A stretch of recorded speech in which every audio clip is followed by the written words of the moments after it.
கர்த்தரும் இரட்சகருமான இயேசு கிறிஸ்துவின் நாமத்தினாலே உங்கள் யாவருக்கும் என் அன்பின் வாழ்த்துக்களை நான் தெரிவித்துக் கொள்ளுகிறேன்.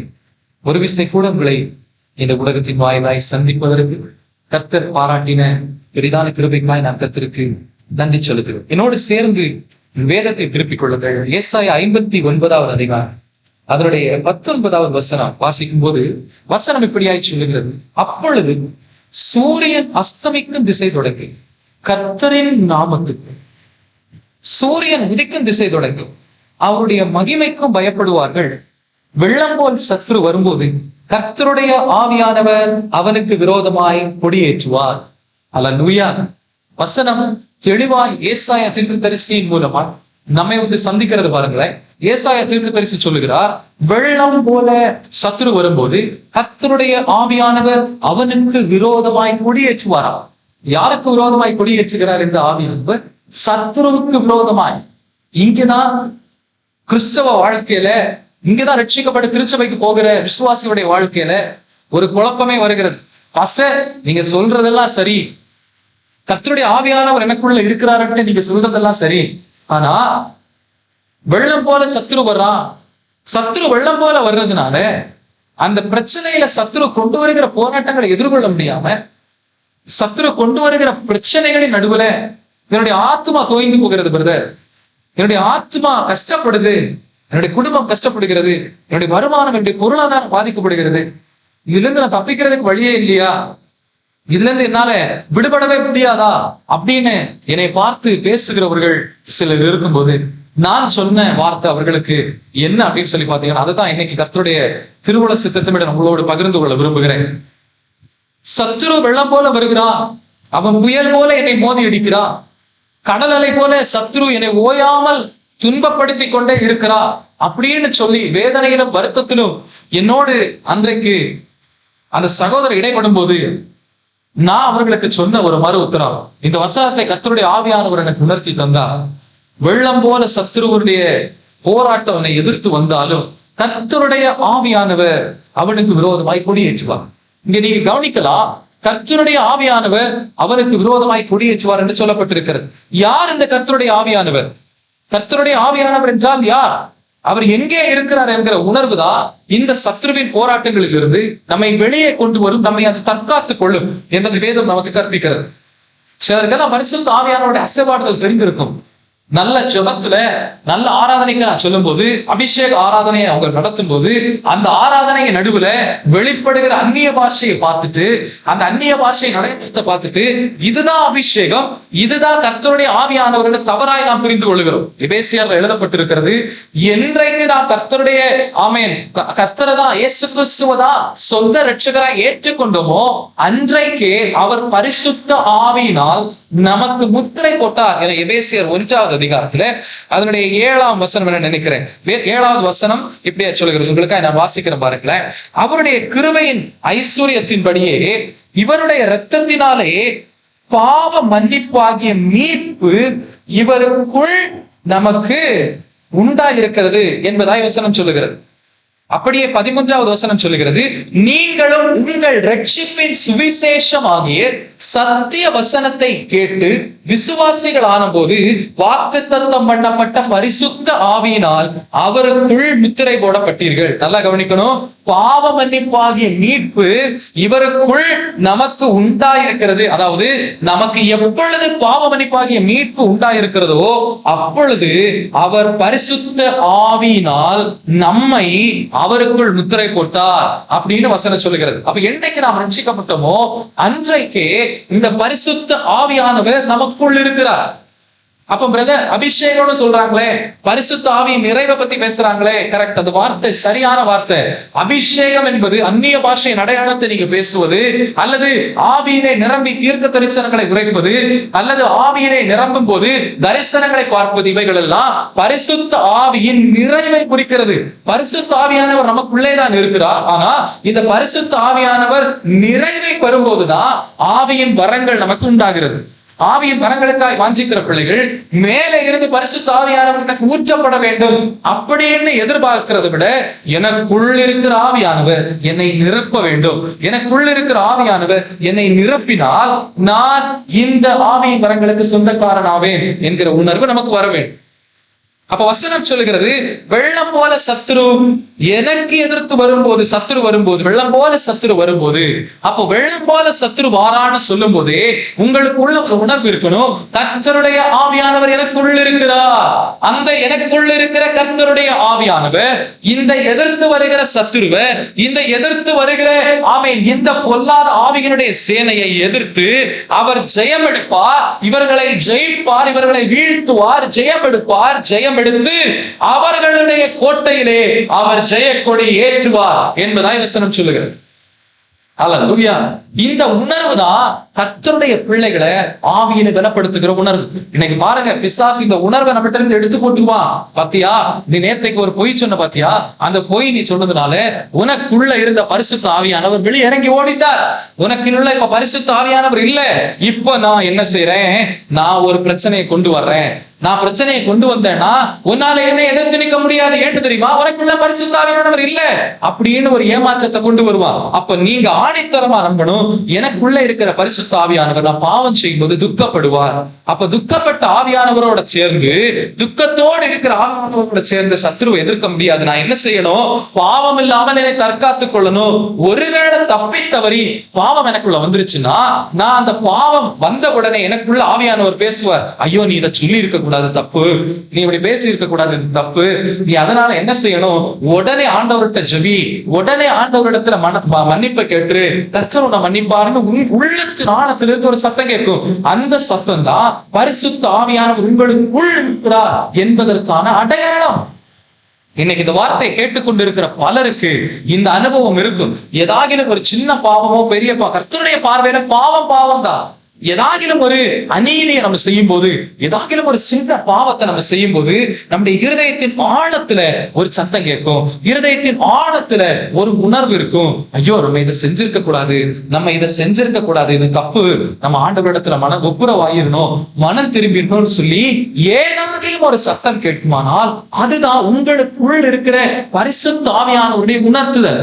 அப்ப வேதம் தெளிவா சொல்லுது, இந்த பரிசுத்த ஆவியானவர் தான் சத்துருவை எதிர்த்து ஜெயிப்பார், ஜெயம் எடுப்பார், ஜெய கொடியேற்றுவார் என்பதாய் வேதம் கற்பித்து தருகிறது. அல்லேலூயா.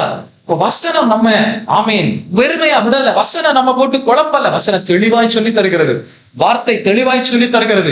நமக்குள்ள பரிசுத்த ஆவியானவர் இருக்கிறார். எப்ப சத்துரு அவனே ஒரு ஏமாற்றுக்காரன், பொய் சொல்லுவான், அவன் ஆண்டவர் உனக்குள்ள இல்லைன்னு சொல்லுவான், பரிசுத்த ஆவியானவர் உங்களுக்குள்ள இல்லைன்னு சொல்லுவான். அவன் சொல்லும் போது விசுவாசத்தை நீங்கள் எதிர்த்து நில்லுங்கள், அப்பொழுது அவன் உங்களை விட்டு ஓடி போவான் என்று வசனம் சொல்லுகிறது. இந்த அறிவு ஜனங்களுக்கு வேணும். இந்த இத்தகைய கர்த்தருடைய ஆவியானவர் எனக்குள்ள இருக்கிறார், பரிசுத்த ஆவியானவர் எனக்குள்ள இருக்கிறார் என்கிற உணர்வு தான் இந்த உலகத்தை ஜெயிக்கிற ஜெயம். வேதம் தெளிவாய் சொல்லுகிறது. ஓசியா 4:6 கர்த்தருடைய ஜனங்கள், ஆண்டவர் தம்முடைய ஜனங்களை பார்த்து சொல்றார், என் ஜனங்கள் அறிவில்லாமையால் சங்காரமாகிறார்கள். இதை பத்தி தெரிஞ்சிருந்தா கர்த்தருடைய ஆவியான பரிசுத்த ஆவியானவர்களுக்குள்ளதான் இருக்கிறாங்க, இவர்களுக்குள்ள பரிசுத்த ஆவியானவர் இருக்கிறார் என்கிற உணர்வு இருந்திருந்தா, ஐயோ இவன் தோற்று போயிருந்திருக்க மாட்டானே, இவனுக்குள்ள பரிசுத்த ஆவியானவர் இருக்கிறார் என்கிற உணர்வு இருந்திருந்தா இவன் பயத்திலேயே மடிந்து போயிருக்க மாட்டானே, இவனுக்குள்ள பரிசுத்த ஆவியானவர் இருக்கிறார் என்கிற உணர்வு இருந்திருந்தா இவன் கவலையிலையும் கண்ணீர்லையும் கடன் பிரச்சனையிலையும் அகப்பட்டு தன்னுடைய வாழ்க்கையை நஷ்டப்படுத்தி இருக்க மாட்டானே அப்படின்னு சொல்லி கர்த்தர் நம்மை குறித்து மனம் வருந்துகிறவராய் இருக்கிறார். அல்லேலூயா. ஆகவேதான் நான் சொல்லுகிறேன், உங்களுக்குள்ளே அந்த பரிசுத்த ஆவியானவர் இருக்கிறார் என்பதை குறித்ததான ஒரு உறுதிப்பாடு, ஒரு ரியலைசேஷன் வரணும். ஆமா, எனக்குள்ளதான் பரிசுத்த ஆவியானவர் இருக்கிறார், அவர் என்னை கொண்டு பெரிய காரியங்களை செய்வார், அவர் எனக்காக யாவற்றையும் செய்து முடிப்பார் என்கிற உணர்வு தான் அந்த பரிசுத்த ஆவியானவரை உங்களுக்குள்ள செயல்பட வைக்கும். சரி, இந்த பரிசுத்த ஆவியானவரை நான் எப்படி எனக்குள்ள துக்கப்படாமல் எப்படி நான் உயிர்ப்போடு இருக்க செய்ய வேண்டும், எப்படி இந்த பரிசுத்த ஆவியானவர் எனக்குள்ள நான் பராக்கிரமமாய் என்னை அவர் ஆளுகை செய்ய நான் அனுமதிக்க வேண்டும். சின்ன சின்ன எளிமையான ஒரு சில காரியங்களை நான் சொல்லி நான் உங்களுக்காக ஜெபிக்க விரும்புகிறேன். என் அன்புக்குரிய தேவ பிள்ளைகளை நீங்க நன்றாய் கவனித்துக் கொள்ளுங்கள். லூக்கா 4வது அதிகாரத்துல நீங்க பாத்தீங்கன்னா வசனம் லூக்கா 4வது அதிகாரமும் ஏசாயா 61 நான் கம்பேர் பண்ணி நான் உங்களுக்கு வாசித்து காண்பிக்கிறேனே. லூக்கா 4வது அதிகாரத்துல இயேசு கிறிஸ்து ஏசாயா தீர்க்க தரிசன புஸ்தகத்துல எழுதப்பட்டிருக்கிற வார்த்தை அவர் வாசிக்கிறார். கர்த்தருடைய ஆவியானவர் என் மேல் இருக்கிறார், ஏனெனில் தரித்திரருக்கு நான் சுவிசேஷத்தை பிரசங்கிக்கணும். வசனம் சொல்லுகிறது, தரித்திரருக்கு சுவிசேஷத்தை பிரசங்கிக்கும்படி என்னை அபிஷேகம் பண்ணினார். இருதயம் நறுங்குண்டவர்களை குணமாக்கவும், சிறைப்பட்டவர்களுக்கு விடுதலையும், குருடருக்கு பார்வையையும் பிரசித்தப்படுத்தவும், நொறுங்குண்டவர்களை விடுதலையாக்கவும், கர்த்தருடைய அனுக்கிரக வருஷத்தை பிரசித்தப்படுத்தவும் என்னை அனுப்பினார் என்று எழுதியிருக்கிற இடத்தை அவர் கண்டு வாசித்து புஸ்தகத்தை சுருட்டுகிறார். இங்க ஏசாயா 61 நீங்க வாசிக்கும் போது, கர்த்தராகிய தேவனுடைய ஆவியானவர் என் மேல் இருக்கிறார், சிறுமைப்பட்டவர்களுக்கு சுவிசேஷத்தை அறிவிக்க கர்த்தரனை அபிஷேகம் பண்ணினார், இருதயம் நொறுங்குண்டவர்களுக்கு காயம் கட்டுதலையும், சிறைப்பட்டவர்களுக்கு விடுதலையும், கட்டுண்டவர்களுக்கு கட்டவிழ்த்தலை கூறவும், கர்த்தருடைய அனுக்கிரக வருஷத்தையும். இவ்வளவுதான் லூக்காவில் எழுதப்பட்டிருக்கிறது. ஏசாயா 61 சொல்லுகிறது, நம்முடைய தேவன் நீதியை சரிகட்டும் நாளையும் கூறவும் அப்படின்னு வார்த்தை வருகிறது. நீங்க நல்லா கவனிக்கணும் தேவ பிள்ளைகள். இயேசு சொல்லும் போது கர்த்தராகிய நம்முடைய தேவன் நீதியை சரிகட்டுகிற நாளை நினைவு கூறவும் அப்படின்ற வார்த்தை அவர் சொல்லல. ஏசாயாவில் எழுதப்பட்டிருக்கிறது. நான் இதை எப்படி யூகித்து ஒப்பமைப்படுத்தி இன்னைக்கு உங்களிடத்துல கர்த்தருடைய வார்த்தையா நின்று பேசுகிறேன் என்றால், உங்களுக்கு உள்ளிருக்கிற பரிசுத்த ஆவியானவர் பிறரை நியாயம் தீர்ப்பதற்கோ பிறரை தீர்ப்பிடுவதற்கோ அவர் நமக்குள்ள இல்லை. எனக்குள்ள இருக்கிற பரிசுத்த ஆவியானவர், எனக்குள்ள பரிசுத்த ஆவியானவர் இருக்கிறார் என்கிற உணர்வு எனக்கு வந்துருச்சு பிரதர், நான் சத்ருவை எதிர்த்து ஜெயித்திரலாமான்னா, உங்களுக்குள்ளே பரிசுத்த ஆவியானவர் இருக்கிறார் என்றால் உங்களால் எவரையும் தீர்ப்பிட முடியாது. அப்போ உங்களுக்குள்ள ஆமேன் யாரையாவது டக்குன்னு தீர்ப்பிடணும், யாருக்கு நியாயம் தீர்க்கணும் கொஞ்சம் மனநிலை வருதுன்னா, நமக்குள்ள இருக்கிற ஆவியானவர் இன்னும் துக்கப்பட்டு கொண்டே இருக்கிறாரே தவிர அவர் சுதந்திரமாய் நமக்குள்ள செயல்பட முடியல. ஏன்னா சுதந்திரமாய் அவர் நமக்குள்ள செயல்படுவார் என்று சொன்னால், அந்த கர்த்தருடைய ஆவியானவர் பிறரை நாம் நியாயம் தீர்ப்பதற்கு நம்மை அனுமதிக்க மாட்டார் என்பதை வேதம் நமக்கு தெளிவாய் கற்றுத் தருகிறது. அப்போ பாஸ்டர், எனக்குள்ள இருக்கிற ஆவியானவர் எப்படி நான் பராக்கிரமமாய் செயல்பட அனுமதிக்கணும், ஆவியானவர் எப்படி எனக்குள்ள வல்லமையாய் ஆமென் அவர் கிரியை செய்வதை நான் எப்படி அனுமதிக்கணும் கேட்டீங்கன்னா, தப்பித்தவரை கூட பிறரை பழித்தோ பிறருக்கு எதிராகவோ எந்த காரியத்தையுமே நம்ம பேசக்கூடாது. காரணம், நாம் அப்படி பேசும்போது நாம் கர்த்தருடைய ஆவியானவரை துக்கப்படுத்துகிறவர்களா இருக்கிறோம். அவர் துக்கப்பட்டா செயல்பட முடியாது. வசனம் சொல்லுகிறது, அந்தபடியே நீங்கள் மீட்பின் நாளுக்கென்று முத்திரையாக பெற்ற தேவனுடைய பரிசுத்த ஆவியை துக்கப்படுத்தாதிருங்கள்.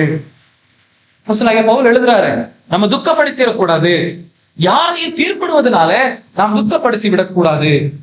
அதனால இனி நம்ம கர்த்தருடைய ஆவியானவர் நமக்குள்ளே வல்லமையாய் செயல்பட நாம் பிறரை தீர்ப்பிடாமல் கர்த்தருக்கு ஏற்றபடி நடக்கிறவர்களாய் இருக்கணும் என்பதை கர்த்தருடைய ஆவியானவர் இன்றைக்கு நமக்கு வெளிப்படுத்துகிறார். அப்போ பழைய ஏற்பாட்டின் காலத்துல ஆமென் ஆண்டவர் கர்த்தருடைய ஆவியானவர் வானத்திலிருந்து பூமிக்கு இறங்கி வருவது, யாராவது ஒரு நபரின் மேல ஒரு குறிப்பிட்ட நேரமும் நாளிகையும் அமர்ந்து ஆமென் கர்த்தராலே செயல்படுத்தப்பட வேண்டிய திட்டங்கள் சித்தங்களை அவர் செய்து முடித்துவிட்டு மீண்டும் கர்த்தருடைய ஆவியானவர் பரலோகத்திற்கு ஏறி சென்று விடுவார். ஆனால் புதிய ஏற்பாட்டிலோ அவருடைய பரிணாமமே மாற்றப்பட்டது. பரிசுத்த ஆவியானவருடைய பரிணாமமே மாற்றப்பட்டது. இயேசு கிறிஸ்து பூமியிலிருந்து எடுத்துக்கொள்ளப்படும் போது அதற்கு முன்னதான நாட்களிலே சொல்லுகிறார், நான் இனி உங்களிடத்துல இருக்க முடியாது ரொம்ப நாளைக்கு, நான் பரலோகத்திற்கு போகிறேன். எதற்கு போகிறேன்? உங்களுக்காக ஒரு ஸ்தலத்தை ஆயத்தம் பண்ண போகிறேன். அப்படி ஆயத்தம் பண்ணின பின்பு நான் மீண்டும் வருவேன், உங்களை சேர்த்துக் கொள்வேன். ஆனா இந்த மீன் டைம் நான் இதற்கு நடுவுல நான் போகிறதுனால நீங்கள் தனிமையா இருந்தபடி பரிசுத்த ஆவியானவர் நான் பூமியில தருவேன், உங்களுக்கு தருவேன். அந்த பரிசுத்த ஆவியானவர் உங்களோடு இருப்பா, உங்களை போதித்து நடத்துவார். நீங்கள் சகல காரியங்களிலும் பரிசுத்த ஆவியானவரின் ஒப்புதலோடு பரிசுத்த ஆவியானவர் உங்களுக்கு செய்கிற திட்டம் தருகிற காரியங்களோடு நீங்கள் செயல்படுத்துகிற மாதிரி இருக்கும்னு சொல்லி பரிசுத்த ஆவியானவரை நமக்கு தருவேன்னு சொல்றார். அதை அப்போஸ்தலர் 2வது அதிகாரத்துல யோவேல் 2:28 வரைக்கும் கர்த்தர் சொன்ன தீர்க்க தரிசனம் நிறைவேறுதலின்படி அப்போஸ்தலர் 2வது அதிகாரத்துல கர்த்தருடைய ஆவியானவர் சீஷர்களின் மேலே ஒருமனப்பட்டு கூடியிருந்த 120 சீஷர்களின் மேலே ஊற்றப்பட்டார். இந்த கர்த்தருடைய ஆவியானவர் ஊற்றப்பட்ட அந்த நாளில வசனம் சொல்லுகிறது, அன்றைக்கு கர்த்தருடைய ஆவியானவர் ஊற்றப்பட்ட போது இவர்கள் அந்நிய பாஷை பேச தொடங்கினார்கள். அர்த்தம் என்ன? பேசினது அன்னைக்கு தொடங்கினதுதான். இத்தனை வருஷ காலமாய் நாம் பேசிக்கொண்டே இருக்கிறோம். அர்த்தம் என்ன? கர்த்தருடைய ஆவியானவர் ஊற்றப்பட்ட அந்நிய பாஷை பேசினார்கள், இன்றைக்கும் பேசிக்கொண்டே இருக்கிறார்கள். அப்படின்னா கர்த்தருடைய ஆவியானவர் அன்றைக்கு ஊற்றப்பட்டவர் மனுஷனிலிருந்து எடுபட்டு போகவில்லை, மீண்டும் பரலோகத்திற்கு போகவில்லை. கர்த்தர் நீடித்த நாட்களாய் நம்மோடு இருக்கும்படி அவர் நமக்கு கிருபை பாராட்டி இருக்கிறார். அல்லேலூயா. இந்த கர்த்தருடைய ஆவியானவர் உங்களுக்குள் இருக்கிறார் என்கிற உணர்வுதான் பிசாசு வெள்ளம் போல வரும்போது ஆமென் அவனை ஜெயித்து ஜெயம் எடுக்க கர்த்தராலே அருளப்பட்டிருக்கிற ஒரு உன்னதமான உணர்வு, உன்னதமான ஒரு காரியம். அல்லேலூயா. அப்ப மோசே இடத்துல நான் இப்ப சொன்னதற்கான ஆதாரம், மோசே இடத்துல கர்த்தர் சொல்லுகிறார். ஆமென். எண்ணாகமம் 11வது அதிகாரத்துல அதனுடைய 17வது வசனம், எண்ணாகமம் அதனுடைய 11ஆம் அதிகாரத்துல நீங்க பாத்தீங்கன்னா அதனுடைய 17வது வசனத்தை நான் உங்களுக்காய் வாசிக்கிறேன், பார்த்துக்கிடுங்களேன். அப்பொழுது நான் இறங்கி வந்து அங்கே உன்னோட பேசி, நீ ஒருவன் மாத்திரம் ஜனங்களின் பாரத்தை சுமக்காமல் உன்னோட கூட அவர்களும் அதை சுமப்பதற்காக உன் மேல் இருக்கிற ஆவியை அவர்கள் மேலும் வைப்பேன். உன் மேல இருக்கிற ஆவியில கொஞ்சத்தை எடுத்து நான் அவர்கள் மேலேயும் வைப்பேன். அப்படியாக்கும் வருகிறது. நீங்க நல்லா கவனிக்கணும். தமிழ் வேதாகமோ நமக்கு சொல்லுகிறது உன்மேல் இருக்கிற ஆவியை எடுத்து அவர்கள் மேல் வைப்பேன். நீங்க NIV ஆங்கில வேதாகமத்துல வாசிக்கும் போது பார்ட், உன் மேல இருக்கிற part of the spirit, part of the spirit, உன்கிட்ட இருக்கிற கர்த்தருடைய ஆவியானவர்ல கொஞ்சத்தை எடுத்து நான் அவர்களுக்கு கொடுப்பேன், அவர்கள் மேல வைப்பேன். 70 பேர் ஆண்டவர் சேர்க்க சொன்னாரு, 70 பேரையும் தலைவர்களை நியமிக்க சொன்னாரு, அவர்களுக்கு கீழே 1000 பேரை அப்படிலாம் சொல்லி பல சட்டத்திட்டங்கள். அதெல்லாம் நீங்க வாசிக்கணும்னா 25வது வசனத்தை இருக்கிறது. 70 பேர் மேல வைத்தா அந்த ஆவி அவர்கள் மேல் வந்து தாங்கள் தங்கின மாத்திரத்திலே அவர்கள் தீர்க்க தரிசனம் சொல்லி பின்பு ஓய்ந்தார்கள். அர்த்தம் என்ன? அந்த கர்த்தருடைய ஆவியானவர் மீண்டும் பரமேறி சென்று விட்டார். ஆனா புதிய ஏற்பாட்டுல அவர்கள் அந்நிய பாஷை பேச தொடங்கினார்கள். அப்போஸ்தலர் 2ல இருக்கிறது. அர்த்தம் என்ன? அன்னைக்கு தொடங்கினவங்க தான் இன்னைக்கு பேசிட்டே இருக்கிறார். கர்த்தருடைய ஆவியானவர் ஜனங்களின் மேலே செயல்பட்டு கொண்டிருக்கிறார். இப்ப மோசே இடத்திலிருந்து ஒரு பாட்டை எடுத்து ஆண்டவர் இந்த 70 பேர் மேலே வைக்கிறார். ஆனால் ஏசாயா 59 தீர்க்க தரிசன புஸ்தகம் அப்போஸ்தலர் 2வது அதிகாரத்துல நடக்கிறதுக்கான ஒரு முன்னோட்டம். ஏசாயா 59 நம்ம வாசித்தோம்ல, தொடக்க வசனமாய் நம்ம வாசித்தோம்ல, அந்த ஏசாயா 59ல ஆண்டவர் இப்பொழுது நமக்கு ஒரு வாக்கு தத்தத்தை தர்றார் பாருங்களேன்.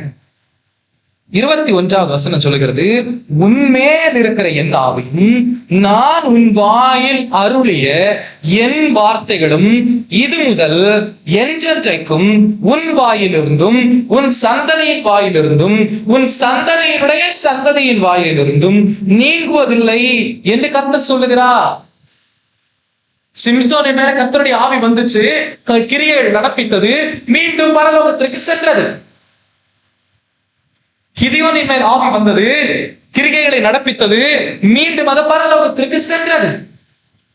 ஒவ்வொரு காலகட்டத்திலும் கர்த்தருடைய ஆவி ஆமென் மோசேயை சந்திக்கும்படி முச்சடியின் மேல இறங்கினது முடிந்த பிறகு கர்த்தருடைய ஆவியானவர் மீண்டும் பரலோகத்திற்கு சென்று விட்டார். பழைய ஏற்பாடு இப்படிதான் நடந்து கொண்டிருந்தது. ஆனால் இன்றைக்கு இயேசு சொன்னாரோ, நான் உங்களுக்காய் ஒரு தேச்சரவாளனை அனுப்புவேன் என்று சொன்னாரோ, அன்றைய தினம் இருந்து கர்த்தருடைய ஆவியானவர் திருச்சபையின் மேல, சபை விசுவாசிகளின் மேல என்றைக்கு ஊற்றப்பட்டாரோ அன்றைக்கு முதல், என்றைக்கு நீங்க ரட்சிப்பிற்குள்ளே வருகிறீர்களோ அன்றைக்கு முதல் கர்த்தருடைய ஆவியானவர் உங்க மேல செயல்பட்டு கொண்டே இருக்கிறார்.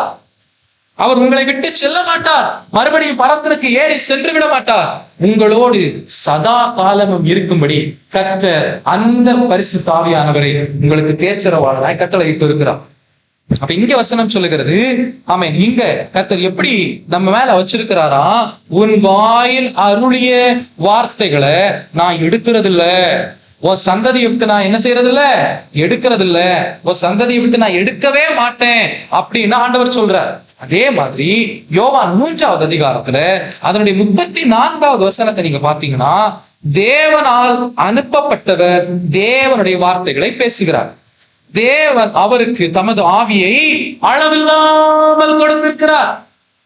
மோசே இடத்துல ஆண்டவர் சொன்னா, உன்னிடத்தில் இருக்கிற ஆவியில பார்ட் ஆஃப் ஸ்பிரிட், ஒரு குறிப்பிட்ட பகுதியை இந்த 70 பேர் மேலே நான் வைக்கிறேன். புதிய ஏற்பாட்டில் ஆண்டவர் சொல்லுகிறார், தேவனால் அனுப்பப்பட்டிருக்கிறீங்க நீங்க எல்லாம், நீங்க அளவில்லாமல் தேவனுடைய ஆவியை பெற்றிருக்கிறீர்கள்.